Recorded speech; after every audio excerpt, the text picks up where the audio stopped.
The city lights of Manhattan sparkled through the floor-to-ceiling windows of the Grand Meridian Hotel. It was one of those perfect autumn evenings where everything seemed to glow with possibility.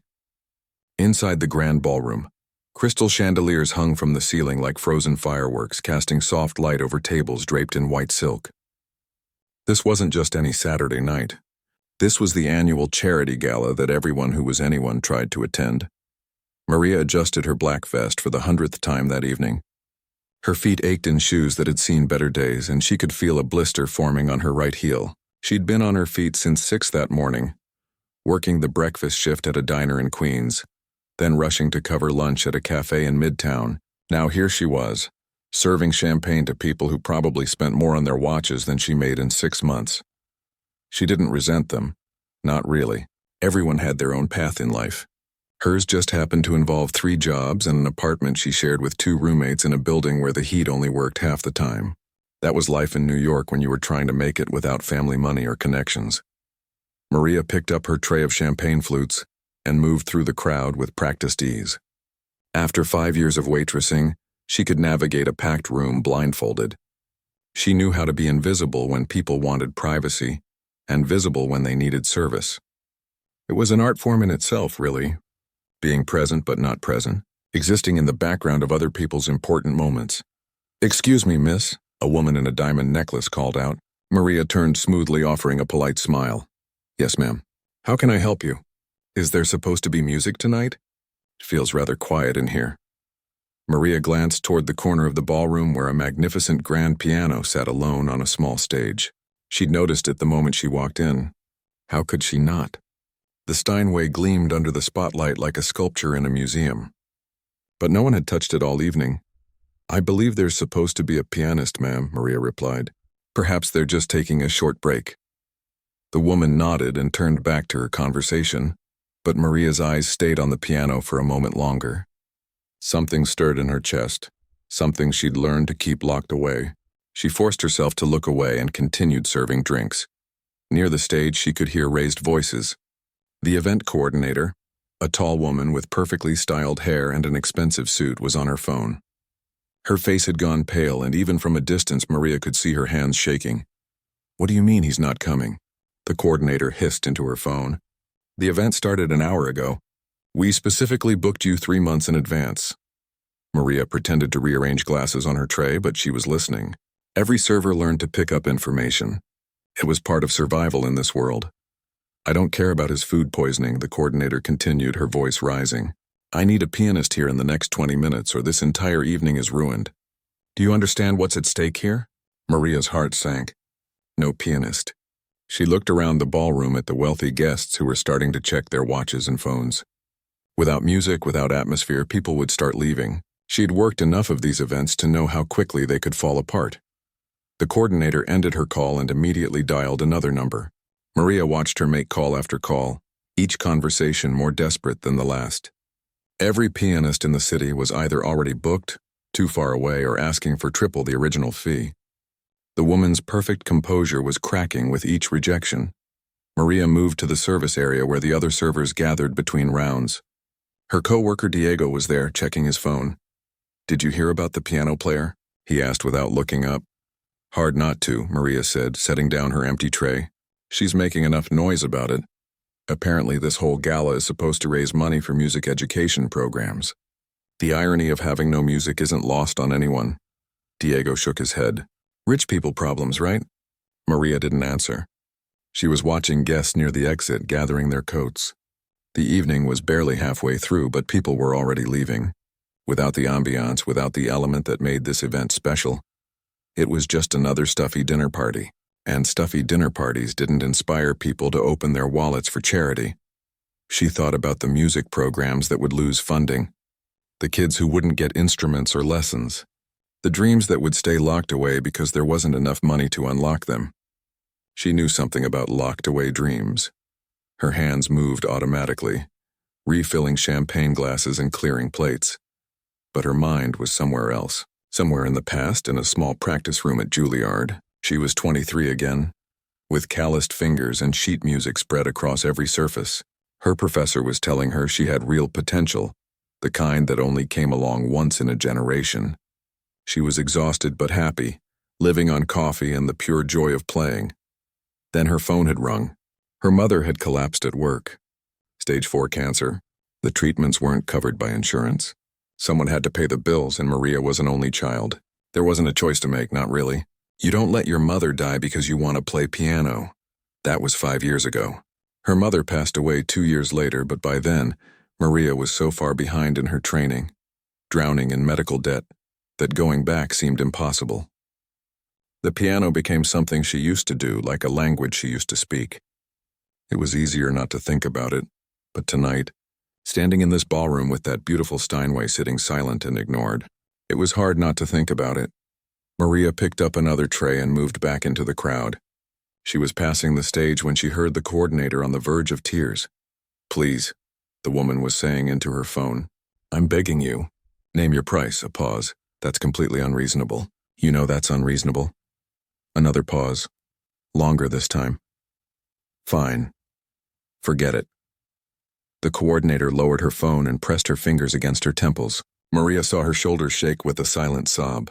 For all her polish and perfection, the woman looked completely defeated. Behind her, more guests were heading for the doors. Maria's heart was pounding. Her palms felt sweaty against the tray. She knew she should keep walking, mind her own business, do her job, and collect her paycheck. That was the smart thing to do. The safe thing, but when had she ever been good at safe? She set down her tray on a nearby table and walked toward the stage. Each step felt like moving through water, heavy and slow. The coordinator was wiping her eyes, trying to pull herself together. "Excuse me," Maria said quietly. The woman turned, irritation flashing across her face. She probably thought Maria was about to ask where to put some dirty dishes or whether the kitchen needed more ice. "What is it?" Her voice was sharp, all patience gone. Maria's mouth felt dry. She swallowed hard. "I heard about the pianist, the one who didn't show up." "Yes, well, word travels fast. Is there something you need, or can it wait?" This was the moment. This was where Maria could apologize and walk away, go back to being invisible, go back to being safe. Instead, she heard herself say, "I can play." The coordinator stared at her, really looked at her for the first time. Maria could see her taking in the cheap uniform, the worn shoes, the name tag that said Maria Service Staff. The skepticism on her face was clear. "You can play piano," the woman said slowly, like she was talking to someone who might be confused. "Yes, I can play." The coordinator glanced at the piano, then back at Maria. She was clearly weighing her options, and Maria could tell that none of them looked good. The ballroom was emptying. The event was failing. What did she really have to lose? "How well can you play?" the woman asked. Maria took a deep breath. "Well enough." The coordinator's name was Victoria, Maria learned as they stood there in that awkward moment of decision. Victoria looked at her watch, then at the exit where another group of guests was leaving, then back at Maria. "Well enough isn't really what I need right now," Victoria said, but her voice had lost some of its edge. She sounded tired more than anything else. "I need someone who can play for 2 hours. Classical pieces, jazz standards, maybe some contemporary arrangements. Can you do that?" Maria nodded. Her heart was beating so fast she thought Victoria might actually hear it. "Have you played professionally before?" "I studied at Juilliard," Maria said quietly. "For 2 years. That got Victoria's attention. Her eyebrows went up. "Juilliard? And now you're working here?" "Yes." Maria didn't elaborate. She didn't know anyone her life story. Victoria studied her for what felt like an eternity. Maria could practically see her doing the calculations in her head. Risk versus reward. A failed gala versus taking a chance on a waitress who claimed she could play piano. "If you mess this up," Victoria finally said, "if you get up there and can't play or play poorly, it will be worse than having no music at all. Do you understand that?" "I understand." "And you're confident you can do this?" Maria wasn't confident at all. She hadn't played in front of people in 5 years. She hadn't even touched a real piano in months. The last time was when she walked past a music store and the owner let her play for 20 minutes on a used upright they were trying to sell. Her fingers had felt stiff and unfamiliar, like they belonged to someone else.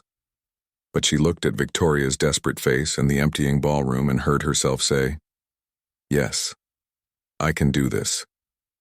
Victoria let out a long breath. Okay, fine." We'll try it. But you need to change first. You can't play in your uniform. Maria looked down at her server's outfit. She hadn't thought about that. I don't have anything else with me. Victoria was already moving, pulling Maria toward a side door. You're about my size. I have a backup outfit in my office. Come on, we don't have much time. They rushed through the service corridors, their footsteps echoing off the walls. Other staff members stared as they passed, but Victoria didn't slow down. Her office was small and cramped, filled with binders and clipboards and half-drunk cups of coffee.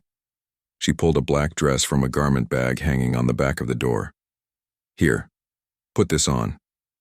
Quickly. Maria changed in the tiny bathroom attached to the office, her hands shaking so badly she could barely work the zipper. The dress fit well enough, simple and elegant. When she looked in the mirror, she almost didn't recognize herself. She looked like she belonged on that stage. She looked like the person she used to be. Better, Victoria said when Maria emerged. Much better. Now, do you need sheet music or? No, Maria said. I'll be fine. They hurried back to the ballroom. Maria could feel her breakfast churning in her stomach. What was she doing? This was crazy. She was going to embarrass herself in front of hundreds of wealthy, cultured people who actually knew good music when they heard it. But then they were at the stage, and Victoria was gesturing toward the piano, and there was no more time to think about it. Maria walked up the 3 steps to the small platform. The stage lights were warm on her face. She could feel every eye in the room turning toward her. The conversations were dying down. People were curious, probably wondering who this random woman was and why she was approaching the piano. She sat down on the bench and immediately felt something shift inside her. The leather was smooth and cool. The height was perfect. She adjusted her position slightly the way she'd done 10,000 times before. Her hands hovered over the keys. 5 years. It had been 5 years since she'd played on an instrument like this. 5 years since she'd felt this weight of expectation, this electricity of performance. Her fingers touched the keys, barely making contact. They felt like old friends who'd moved away and come back different. The ballroom had gone almost completely quiet. Maria could hear someone cough near the back. She could hear the clink of silverware as a server collected dishes. She could hear her own breathing, shallow and fast. Just play, she told herself. Just like you used to. Like nothing ever changed. She closed her eyes and let her fingers settle on the keys. She thought about her mother, who used to sit in the audience at her student recitals with tears in her eyes. She thought about her professor who had written her a letter of recommendation so glowing that Maria had cried when she read it. She thought about all the hours in practice rooms, the bloody fingertips, the aching back, the pure joy of getting a difficult passage exactly right. Then she played the first note. It rang out clear and pure across the ballroom. The Steinway had perfect tone, rich and resonant. Maria felt something unlock in her chest. She played the second note, then the third. Chopin's Nocturne in E-flat major, one of her favorite pieces. Her fingers remembered what her mind had tried to forget. The music flowed out of her like water from a broken dam. She'd been holding it back for so long that now it felt impossible to stop. Her hands moved across the keys with increasing confidence. Finding the dynamics, the subtle shifts in tempo, the emotional core of the piece, she kept her eyes closed. She couldn't bear to look at the audience yet. But she could feel them. The room had changed. The restless energy, the irritation, the boredom had all evaporated. People had stopped moving toward the exits. She could sense them settling into their seats, leaning forward, listening. The nocturne built to its gentle climax and resolved back down to a whisper. Maria held the final note, letting it fade naturally, the way it was meant to be heard. Then silence. For a terrible moment, she thought she'd made a mistake. Maybe they hated it. Maybe she'd played poorly and just couldn't hear it herself. She opened her eyes, ready to see disappointment. Instead, she saw faces transformed. A woman in a red dress had her hand over her mouth. An older man in a tuxedo had tears on his cheeks, and then the applause started. It wasn't polite charity gala clapping. It was real applause, enthusiastic and genuine. Maria felt her eyes sting. She hadn't realized how much she'd missed this. how much she'd missed being seen for what she could do, not just for her ability to carry a tray without spilling. Victoria was standing near the stage with her hand over her heart, looking stunned. She gave Maria a small nod. "Keep going." Maria turned back to the piano. Her fingers weren't stiff anymore. They felt alive, energized. She started playing Debussy, then transitioned into a jazz arrangement of Autumn Leaves. She let herself experiment, adding flourishes and variations, playing with the tempo. She was remembering now. Not just how to play, but why she'd fallen in love with music in the first place. The ballroom had completely changed. The guests, who'd been leaving, were coming back in, drawn by the sound. People were standing near the edges of the room, drinks in hand, just listening. The waitstaff had slowed down, stealing glances at the stage between their duties. Maria played piece after piece. Time seemed to blur. She was in that state, musicians call the zone, where everything else disappears and there's only the music. Her fingers flew across the keys and her body swayed slightly with the rhythm. She felt powerful and vulnerable at the same time, pouring everything she had into each note. She didn't notice the man standing near the bar, watching her with intense interest. He pulled out his phone and made a call, speaking quietly but urgently. Next to him, a woman in an elegant pantsuit was doing the same thing, her eyes never leaving the stage. Maria transitioned into Rachmaninoff, one of the most technically challenging pieces in her repertoire. Her professor had warned her it was too advanced, but she'd practiced it obsessively anyway. Now her fingers remembered every impossible leap, every complex chord progression. The music soared and crashed like waves, and Maria rode it fearlessly. When she finally finished that piece, the applause was thunderous. Someone actually whistled. Maria looked up, dazed, and saw that the ballroom was now packed again. Somehow word had spread, and people had come back. Victoria was standing at the edge of the stage, and when she caught Maria's eye, she was actually smiling. A real smile, not the professional mask she'd been wearing earlier. Maria wiped her forehead with the back of her hand. Her old dress from Victoria's office was sticking to her back with sweat. Her fingers ached, but it was a good ache, familiar and earned. She took a deep breath and started playing again. Maria chose Beethoven's Moonlight Sonata for her final piece of the set. It felt right somehow, like coming full circle. This was the first serious piece she'd ever learned, back when she was 14, and her mother had saved up for months to buy her a used keyboard. She'd practiced it in their tiny apartment with headphones on so she wouldn't disturb the neighbors. Her fingers found the opening notes, soft and haunting. The ballroom seemed to hold its breath. This wasn't just background music anymore. People had stopped eating, stopped talking. They were listening, really listening, and Maria could feel the weight of their attention. As she played, tears started rolling down her cheeks. She couldn't help it. All the grief she'd been carrying for 5 years, all the dreams she'd buried, all the exhaustion and struggle and loneliness came pouring out through her fingers. The music swelled and raged and finally, gently, resolved into peace. The last note faded into silence. For a moment, nobody moved. Then the entire ballroom erupted. People were on their feet, applauding so loudly that Maria could feel the sound vibrating in her chest. Some were crying openly. Others were clutching each other's hands, moved by something they couldn't quite name. Maria stood up from the piano bench on shaky legs. She felt emptied out, like she'd given away something essential.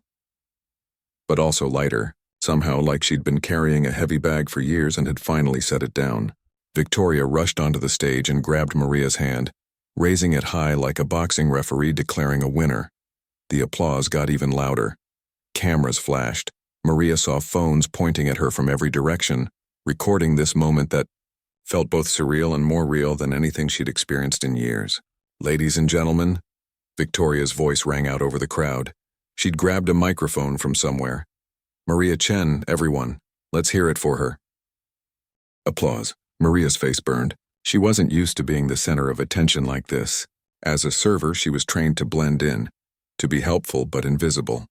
Now she was standing on a stage in a borrowed dress with hundreds of eyes on her, and she didn't know where to look or what to do with her hands. "Thank you," she managed to say, her voice barely audible. "Thank you so much."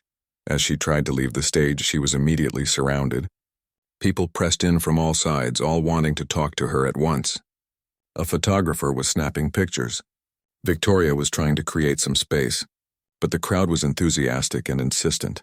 "That was absolutely incredible," said a woman with silver hair and diamonds that probably cost more than Maria's annual rent.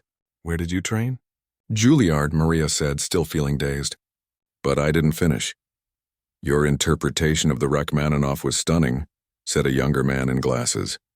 "Have you recorded anything?" "Do you perform regularly?" "No, This is actually the first time I've played in public in 5 years." That seemed to shock people even more. They exchanged glances, murmuring to each other. Maria felt overwhelmed.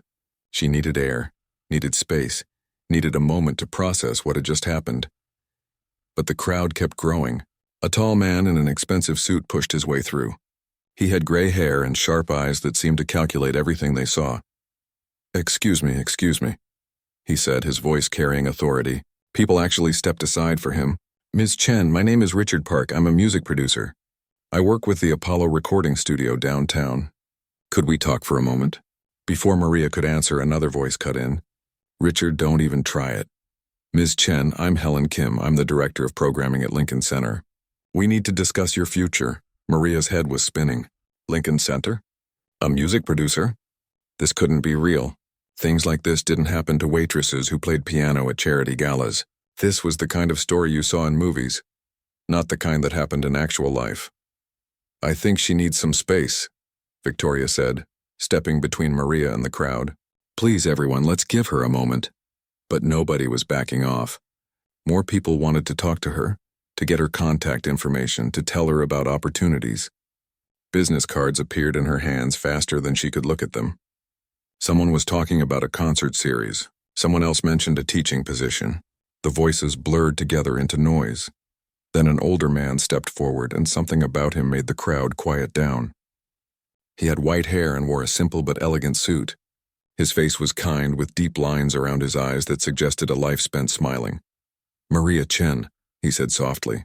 "May I have a word with you? In private?" There was something in his voice that made Maria nod.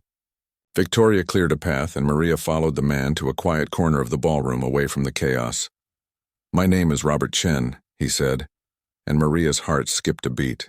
Chen was her last name too, though it was common enough that it didn't necessarily mean anything. "I don't expect you to remember me, but I knew your mother." "Elena, correct?" Maria felt the floor tilt under her feet. "You knew my mother?" "She was my piano teacher when I was young," Robert said, his eyes distant with memory. "This was 40 years ago, back in Taiwan before I moved here. She was extraordinary, not just as a musician, but as a teacher. She had this way of making you believe you could do anything if you practiced hard enough." Tears filled Maria's eyes again. "That sounds like her." "When I heard you play tonight, I heard her in your music," Robert continued. "The same passion, the same emotional depth. She would have been so proud of you." "She never got to see me perform after I started at Juilliard," Maria said, her voice breaking. "She got sick right after I started my second year.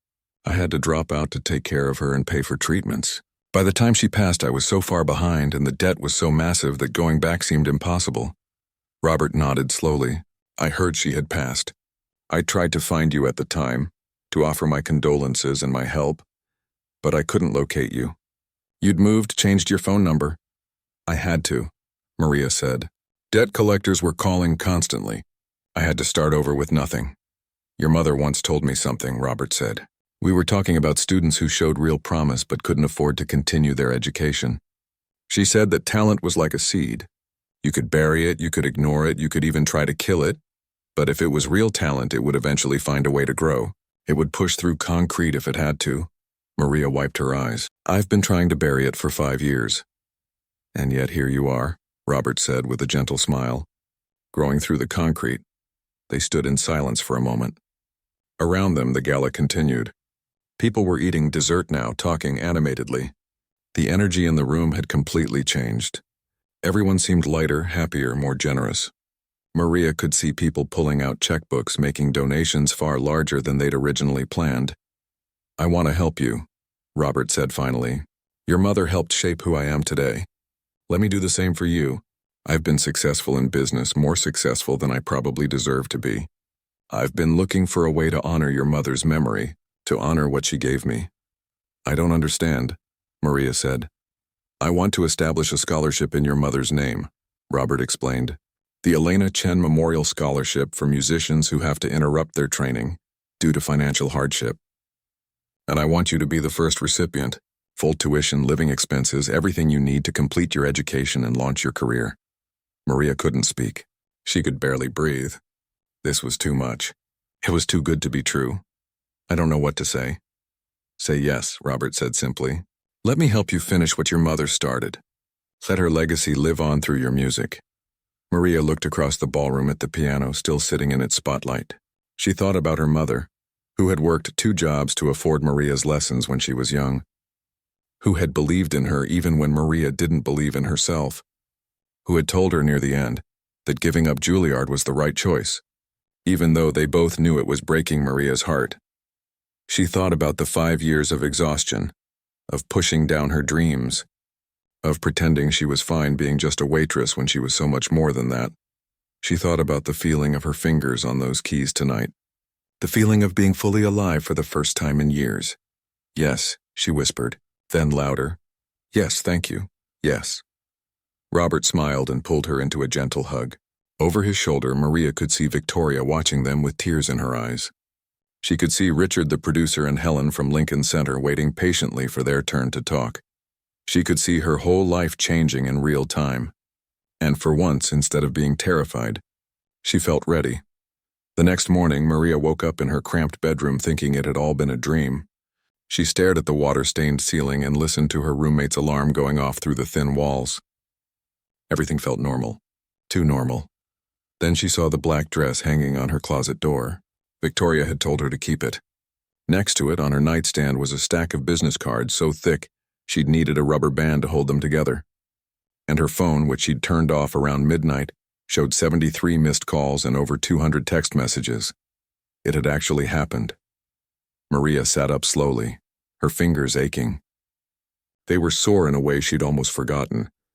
The specific burn of muscles worked hard after a long rest. She looked at her hands, at the calluses that had softened over 5 years but were already starting to feel different again. Her roommate, Jenny, knocked on her door. Maria, you okay in there? Your phone has been going crazy all night. I'm fine, Maria called back, though she wasn't sure if that was true. She felt like she was floating outside her body, watching her life split in 2 before and after. She turned her phone back on and watched the notifications flood in. Messages from people she hadn't talked to in years. Friends from Juilliard who'd seen videos of her performance that were apparently all over social media. Her former professors. People she'd worked with at various restaurants. Even Diego from last night had texted, "Girl, you're famous. Check Instagram." Maria opened Instagram for the first time in months. Her account, which usually got maybe 10 likes on the rare photos she posted, had exploded. She'd gained thousands of followers overnight. Videos of her performance had been shared and reshared. The hashtag Waitress Pianist was trending. The comments were overwhelming. People calling her inspiring. People saying they cried watching her play.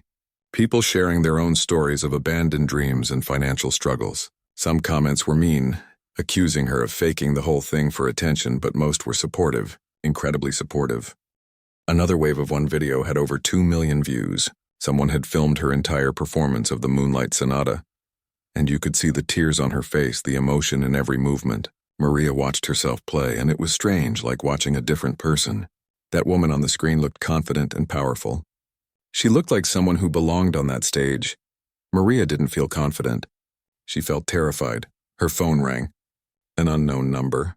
She almost didn't answer, but something made her pick up. Is this Maria Chen? A woman's voice, professional and brisk. Yes, this is Maria. My name is Patricia Wong. I'm a reporter with the New York Times. I'm doing a piece on your story, and I'd love to interview you. Would you be available today? The New York Times. Maria's hand started shaking. I'm not sure. I need to think about it. Of course, take your time. Here's my number. I hope you'll consider it. Your story is exactly what people need to hear right now. After she hung up, Maria just sat there holding her phone. Her story. People wanted to hear her story. But what was her story, really? Girl goes to fancy school, drops out, works 3 jobs, plays piano at a party? It didn't feel like much when you said it like that. But maybe that was the point. Maybe it was exactly because it wasn't a fairy tale that people cared. Over the next few hours, Maria fielded more calls. Richard Park, the producer, wanted to meet for lunch. Helen from Lincoln Center wanted her to come in for an official audition, though she made it clear it was just a formality. A literary agent wanted to know if she'd ever considered writing a book. It was all happening too fast. Maria had spent 5 years invisible, and now suddenly everyone could see her. It felt exposing and exciting and absolutely exhausting. Around noon, there was a knock at her apartment door. Maria opened it to find Victoria standing there, looking much more casual than she had at the gala. She wore jeans and a sweater, and she was holding 2 cups of coffee. Thought you might need this, Victoria said, offering one of the cups. And maybe someone to talk to who isn't trying to offer you something. Maria let her in, embarrassed by the state of her apartment. The paint was peeling in the corners. The furniture was a mix of thrift store finds and things left by previous tenants. It was about as far from the Grand Meridian Hotel as you could get. But Victoria didn't seem to notice or care. She sat down on the worn couch like it was the most natural thing in the world. "How are you holding up?" she asked. "I don't know," Maria admitted. "This is all so surreal. Yesterday morning I was serving pancakes at a diner in Queens. Now the New York Times wants to interview me." "You should do it," Victoria said. "Tell your story. On your own terms before someone else tells it for you." Maria sipped her coffee. It was good. Much better than the instant stuff she usually drank. "What happened last night at the gala? Did it help? With the fundraising?" Victoria's face lit up. "Help?" "Maria, we raised over $3 million. That's triple what we expected. People were writing checks during your performance. Crying and writing checks at the same time. I've been doing these events for 10 years and I've never seen anything like it. $3 million. For music education programs. For kids who might be like Maria once was. Full of potential but short on opportunities. The board wants to make you a sort of ambassador," Victoria continued. "Nothing too demanding. Just appearing at events, maybe playing at next year's gala. They want to pay you, obviously. Quite well, actually." Maria set down her coffee cup before she dropped it. "They want to pay me to play piano?" "Among other things, yes. Maria, you need to understand something. What happened last night wasn't just a good performance. It was a moment. It meant something to people. You reminded everyone in that room why they care about music, why it matters. That's worth a lot." "I just played some songs," Maria said weakly. "No," Victoria said firmly. "You did something much more important than that. You were authentic. You were vulnerable. You reminded a room full of jaded, wealthy people what it feels like to be moved by something real. That's rare, Maria, that's special." They talked for another hour. Victoria explained what the next few weeks might look like. All the interviews and meetings and decisions Maria would need to make. It was overwhelming, but having Victoria there made it feel manageable. Like maybe Maria didn't have to figure everything out alone. After Victoria left, Maria sat down at the old keyboard in her room. It was cheap and half the keys stuck, but it was all she'd been able to afford. She played a few scales, thinking about everything that had changed in 24 hours. Her phone buzzed again. A text from Robert Chen. "Have you had time to think about my offer? No pressure, but I'd love to discuss details whenever you're ready." Maria looked around her apartment. At the leaking faucet she kept meaning to fix. At the window that didn't quite close, letting in the sound of traffic and the smell of the restaurant downstairs. At the life she'd built out of necessity rather than choice. She thought about her mother, who had worked so hard to give Maria opportunities she'd never had herself. Who had told Maria, even at the end, that music was a gift and Maria shouldn't waste it. She picked up her phone and typed, "I'm ready. When can we meet?" His response came immediately. "Tomorrow morning, 10 o'clock. I'll send you the address. And Maria, bring any recordings you have of your work. I want to understand your range, recordings." Maria almost laughed. She didn't have recordings. She'd been too busy surviving to document her talent, but she could change that now. She could start building the career she'd always dreamed of. That evening, Maria went to work at the restaurant. She'd already missed her morning shift at the diner, and she couldn't afford to lose another job until she knew for sure what came next. Her co-workers mobbed her the moment she walked in. "You're on the internet," her manager said, showing her his phone. You're everywhere. They'd seen the videos, all of them. They wanted to know everything. Maria found herself telling the story over and over, and each time it felt a little more real. This had happened. Her life was changing. She was allowed to hope for something better. During her break, she checked her email and found a message from Juilliard. Her old professor had written, "Maria, I always knew you had something special. I'm so glad the world is finally seeing it too.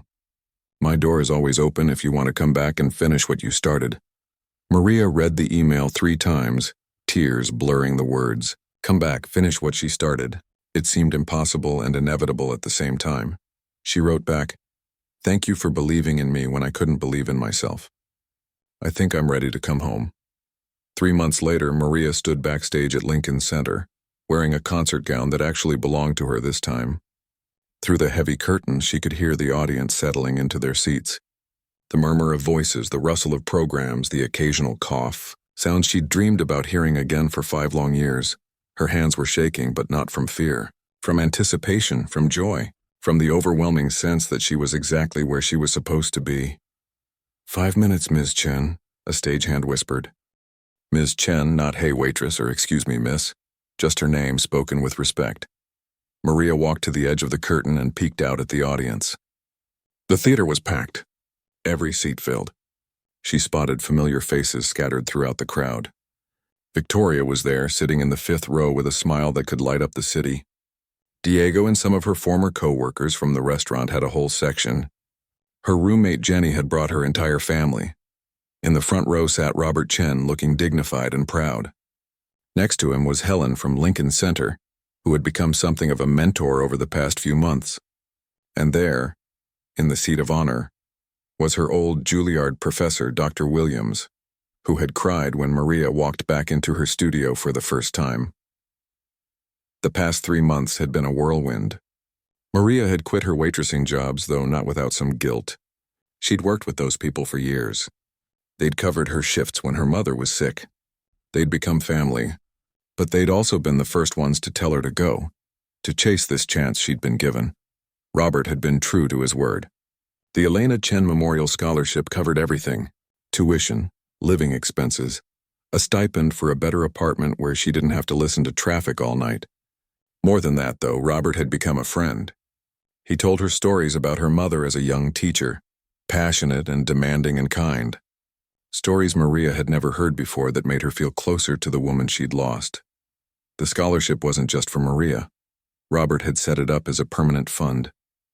Every year, another musician who'd had to interrupt their training would get the same chance Maria had been given. The chance to come back, to try again, to finish what they'd started. Maria had spent the first month just practicing. Her fingers had been so stiff, her stamina so low, she could only play for an hour before her hands cramped up. But slowly, day by day, she'd gotten stronger. The muscle memory came back. The pieces she'd learned years ago emerged from wherever she'd buried them, note by note.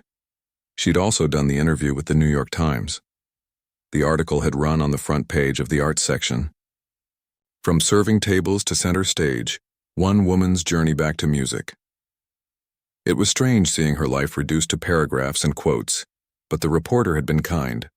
She'd understood that this wasn't just a feel-good story. It was about class and opportunity and the cost of healthcare in America, and all the talented people whose dreams got crushed under the weight of bills they couldn't pay. The article had opened more doors. Richard Park had signed her to record a small album. Nothing huge, just her playing some of her favorite pieces, but it was something. It was a start. Helen had invited her to join a program for emerging artists, giving her access to practice spaces and networking opportunities and masterclasses with world-renowned musicians. But the best part, the part that made Maria's heart feel full almost to bursting, was the foundation she'd started. The Second Chance Musicians Fund. It was small right now, funded by some of the money from her gala appearance and donations from people who'd seen her story. But the goal was to help working artists who needed support.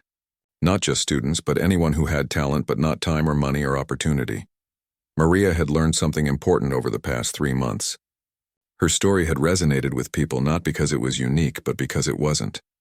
There were thousands of talented people out there working 3 jobs, putting their dreams on hold, trying to survive. Her moment in the spotlight had been lucky, but luck shouldn't be the only way people got a chance to pursue their gifts. 2 minutes, Ms. Chen. Maria took a deep breath and rolled her shoulders. She'd chosen her program carefully for tonight. Pieces that meant something to her. Pieces that told her story without words. The Chopin nocturne she'd played at the gala. A piece her mother used to love. Something new she'd composed herself. Dedicated to everyone still waiting for their moment. She thought about that night 3 months ago. Standing in her server's uniform with sore feet and a tray full of dirty glasses. How she'd heard about the missing pianist and felt that pull. That desire so strong it overrode every reasonable thought in her head. How she'd walked up to Victoria and said those simple words, "I can play." Those 3 words had changed everything. But Maria knew it wasn't really about that one moment. It was about all the moments that had led up to it. Every hour she'd spent practicing as a kid. Every sacrifice her mother had made. Every shift she'd worked while dreaming of something more. Every time she'd walked past a piano and felt her fingers itch to touch the keys. It had all mattered. None of it had been wasted. 1 minute. Maria walked to the piano that had been set up backstage for her to warm up. She played a few scales, feeling the keys respond to her touch. This was a Steinway too, just like the one at the gala. The sound was rich and warm and perfect. She closed her eyes and sent a thought out to her mother wherever she might be. Thank you for believing in me. Thank you for pushing me to be better. Thank you for showing me that art isn't a luxury. It's what makes us human. I hope I'm making you proud. The stage manager appeared at her elbow. It's time. Maria stood and smoothed down her gown. She felt calm now, centered. This was what she was born to do. Not serve tables, though there was dignity in that work and she'd never forget it. Not struggle to pay rent or skip meals to save money. This, creating beauty, sharing emotion, connecting with people through the universal language of music. She walked onto the stage and the audience erupted in applause before she'd even reached the piano. People were standing, cheering. She saw Victoria wipe her eyes. She saw Robert beam with pride. She saw strangers who'd followed her story online, who'd driven for hours to be here, who believed in second chances and dreams deferred and the power of not giving up. Maria sat at the piano and adjusted the bench, the way she'd done 1,000 times before. She placed her hands on the keys and felt that same electric thrill she'd felt at the gala. The sense that she was home. She began to play. The music filled the concert hall, soaring up to the high ceiling and wrapping around every person in the audience. Maria poured everything into it. Her grief and her joy, her struggles and her triumphs, her past and her future. Every note was a thank you to everyone who'd helped her get here. Every phrase was a promise that she wouldn't waste this chance. As she played, Maria realized something profound. Her story hadn't ended that night at the gala. That night had just been the beginning. The real story was what came after. The work, the growth, the choice to show up every day and do the hard thing, the beautiful thing, the thing that scared her and excited her in equal measure. Her story was about falling down and getting back up. About being broken and finding a way to heal. About losing yourself and then, piece by piece, note by note, discovering who you'd always been meant to be. When she finished her program, the audience stood and applauded for what felt like forever. Maria stood and bowed, tears streaming down her face. Happy tears this time. Grateful tears. She looked out at all those faces, all those people who'd taken a chance on her, and she made them a silent promise. She would use this platform for good. She would help other artists find their way. She would remember what it felt like to be invisible and make sure she saw others. She would play her heart out every single time because that's what her mother would have wanted. That's what she owed to everyone still waiting tables and dreaming of something more. That's what she owed to herself. As Maria left the stage to another round of applause, she felt lighter than air. The future stretched out before her, full of possibility. She didn't know exactly where it would lead. But for the first time in 5 years, she knew she was on the right path, and that was enough. That was everything.